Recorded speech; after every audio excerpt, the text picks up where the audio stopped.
गैनीनाथ गडाचं दर्शन झालेलं आहे, महाप्रसाद देखील घेतला, काय पहिली प्रतिक्रिया? गैनीनाथ गड वारकरी संप्रदायातला एक महत्वाचा गड मानला जातो। श्री संत वामनभाऊ महाराजांनी या गडाच्या माध्यमातून हजारो लाखो लोकांचं जीवन बदललेलं आहे। आता तीच परंपरा विठ्ठल महाराज या ठिकाणी चालवतात आणि मी गडावर जात असतो। मागच्या वर्षी पारगावला नारायणी सप्ताह झाला, त्यालाही गेलो होतो।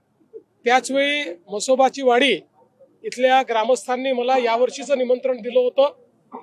म्हसोबाची वाडी श्री विठ्ठल महाराज यांची जन्मभूमी देखील आहे, त्यामुळे या सप्ताहाला उपस्थित राहावं ही माझी ही इच्छा होती आणि आज ती इच्छा पूर्ण झाली।